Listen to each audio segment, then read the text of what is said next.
Hello, everybody. Two brown girls here. I'm Deandra Giselle. Miss Kev on stage. And we are here doing our flashback favorites, throwback Thursdays, whatever you want to call it. So we are reintroducing ourselves, or really each other, to our favorite palettes that we used to use back in the day. And so mine is the Coastal Scent 252 Ultimate palette. Okay, I'm gonna tell you guys why it was my favorite. It was my favorite as a starting out makeup artist and my favorite just as a girl getting into makeup because it has 3 tiers of foundation from matte to shimmer. So it is a great starter palette from Coastal Scents and it's affordable. Nice. I want to say for 252 eyeshadows, it might be like 15 or 20 bucks. That's a really good deal.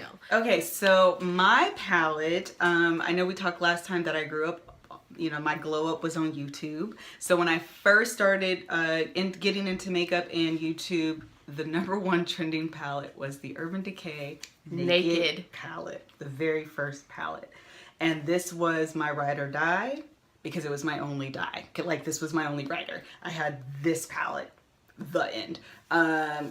Open it up. It is a beautiful palette. I realize now it's not a complete palette. When I was first starting out, I didn't know what a transition color was. I was just doing like a crease color and a lid color. And that's it. And the end. So yeah, this was like, I wouldn't necessarily recommend this palette to anybody today. Unless you know that you're going to need something to complement it. You're going to need a crease color. Like, you're going to need something to complement this palette. Because this whole palette is shimmer. Right. So, pretty much. Or actually, yeah. There's like buck, but that's my skin tone. That's a matte. I was going to say that's not going to cut it on me. That's not going to cut it. And then there's Naked. Again, not going to cut it. It's a very ashy brown. And then there's Version, which you could use as like a highlight for your brow. But that's the end. Yeah. It's not a complete palette. It's a great, fun palette. It's just not a complete palette. You'll definitely need something to complement it. So what we're doing today is we're going to each do different looks or whatever looks we come up with. But Melissa's going to use my throwback and I'm going to use her throwback. I am going to throw a few other colors in there just so I can get my transition color, you know, so I'm not shimmery all over. Yes. But that's what we're doing. We're just switching it up and just testing each other's favorites. So stay tuned. All right. Wait, first, before we get started, do you have a vision? No. I think I do. Well, but it's going to be my first time doing this, so we'll see how it actually works out. I don't have a vision because I don't know what I'm going to do, but I'm sure it'll be nice. I usually don't have a vision unless like I want to try something. But a lot of times when I have a vision, it ends up in smoky eye. That's happened to me as well. So it's best if I just try it out. So we were just talking about growing up as brown-skinned women in America, where that isn't always necessarily celebrated as something that's considered pretty per mainstream. Or, yeah, is pretty the right word? I think that it's not considered beautiful. And then I think it also depends on where you grew up. Yeah, actually, because you have an interesting story about when you went to college and you started going down south. Yes. Which was down south, and you felt like brown skin was more celebrated. Yeah, that's when, because when I went to, I actually did have a color, what's the word? Complex? Yes, I did have a color complex. One, because I was the darkest out of my siblings. 2, because my grandma wouldn't let me play outside, so I wouldn't get darker. And 3, because like my mom is light skinned. And then when you get that you're pretty, you're pretty for a dark skinned girl. Right. Which is, I heard a young man say that, like I was at church and I was just walking by and he was talking to a chocolate girl and he was like, I mean, you're pretty, and they're teenagers now. And I was like, it's crazy how things bother you. Because he was like, you're pretty for a dark girl. And I turned all the way around and was like, don't you ever say that to another female again. Do you understand me? That is not a compliment. That's actually super rude. Yeah, it is. Like, I got so It is, and I don't know where does that even stem from, that the darker you are, like, there is no, you can't be pretty. We have so many different ethnicities and nationalities all within this country, but we only tend, instead of celebrating all of that, only one section of those people is considered and celebrated as pretty and beautiful and identified as pretty and beautiful. Or the fact that I get a lot, what's your nationality? Oh yeah, you did tell me that. And it's like almost as if, you know, there's no way you can be pretty. Yeah, like I get that a lot. And I think that's actually a really ridiculous question, just because I feel like I look like I'm black. Yeah. But I get that a lot. This is exactly how the conversation goes. You are so pretty. What's your nationality? Yeah, that's so insulting. And then after that, you know, I'm like, oh no, they'd be like, oh, you're exotic. Like, what, you have to be something. And I was like, exotic, that's an interesting choice of words. Because, what woman of color isn't exotic? Hello? Because we all pull from different cultures and different, you know, characteristics. So that's always interesting. But usually just because I want to be done with the conversation, I usually say, no, I'm just, you know, I'm just black and I'm African American. And, I mean, they're like, somebody's mixed. No, ma'am.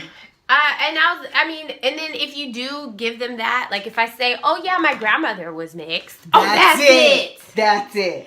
Or if I say, oh, my mom's from the Virgin Islands. That's it. It's the island. You have that islander in you. Right. No, I don't. Like, I mean, I do, but not like to that extent. Right. So stop it. Yeah. Like, what are you really trying to say what are you really insinuating? You know? And I think you have to be aware of that. Because some people will be like, well, that's not even what I meant. No, it is. That is what you meant. I didn't even say. So I ended up appreciating my skin tone when I went to college in Daytona Beach, Florida. Shout out to Bethune-Cookman College. Shout out to educated black women. Bethune-Cookman University. It was college when I was there, but now it's a university.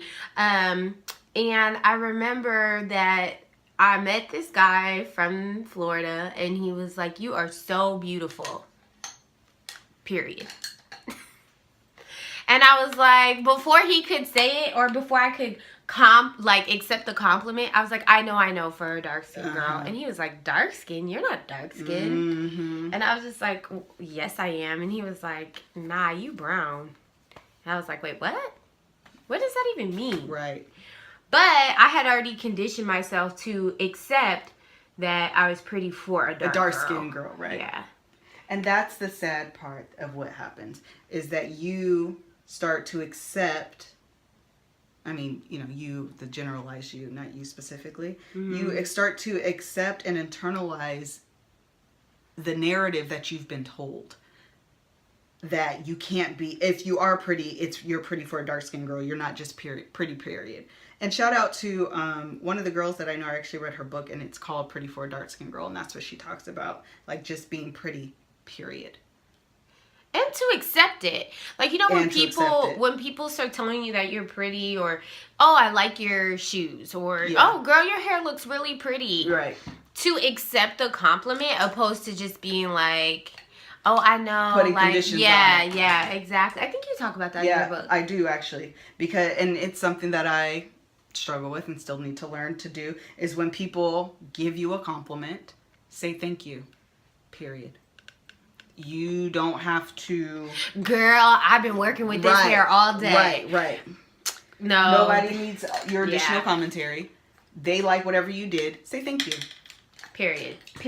That's hard. And it is hard. And the thing about it is, by not doing it, you've now conditioned yourself that there's some exception about you. Right. So you can't just be pretty. You can't just be whatever it is. There is some exception that's going to negate the compliment that you just received. Ooh, that was a message. I know. I was about to say. So we said all of that to say what? Love yourself. Love the skin that you are in. And all of it. And I also feel like you should be able to look in the mirror and look yourself in the mirror. Like, I remember I was looking in the mirror and I would look at everything else but me looking at me. So you have to absolutely test that out. See how you feel about that. That was good. Do that. You should look in the mirror at yourself. Our makeup looks. So after our little chit chat, I used Melissa's Naked 1 palette. The colors that I used from the Naked Urban Decay 1 palette, I used the Dark Horse, which is like the greenish tone that you guys are seeing. And then I used her favorite, Half Baked, closer in here. It's perfect. It's so pretty. Oh, let me come in. But I'm trying to look at you guys and do it. And then for my transition color, I actually used the 252 palette. But you can't, unfortunately, the 252 palette does not have eyeshadow names. It just has the colors. So I just used a matte brown and like a orangish brown, like a burnt orange for my transition color. So my look, I'll tell you what I was trying to do. I was trying to do, you know, ever seen those smoky eyes where it's like really light in the inside and then it kind of fades to brown? That was the intent. So I use basically like a yellow, it was almost like it was shimmery actually, yellow in the here, and then I used a chocolate brown on the outside, like the outer V, and then I used black in my crease to smoke it out, and then of course I use like a burnt orange. But you did it like a hint of black, because I don't even know this. I just did it just enough to deepen this, because when I first did it, it wasn't quite as defined as I wanted, so I just put a smidge in there and then just really blended it so it wasn't so harsh. Pretty, especially when you look down, you can really see the transition of it. That's what I was going for. Yeah, that's what I was trying to do.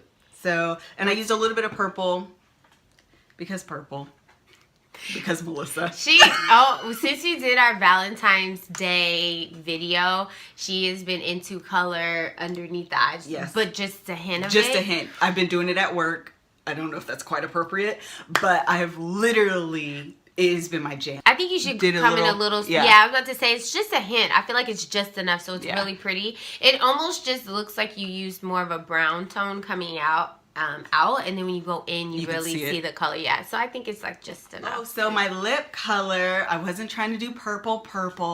I was trying to do like a muted purple. And Dee swatched this before the video. I brought it out for a different video. I hadn't even used it, girl. You know what I've been doing. So she swatched and I was like, I should use this. So it's Boss Babe. Yeah, it's Boss Babe by Colored Rain. And it is really just like a muted purple. As you guys know, my lips are nude. My favorite. We're going to film Dee's Ultimate Nude Lip.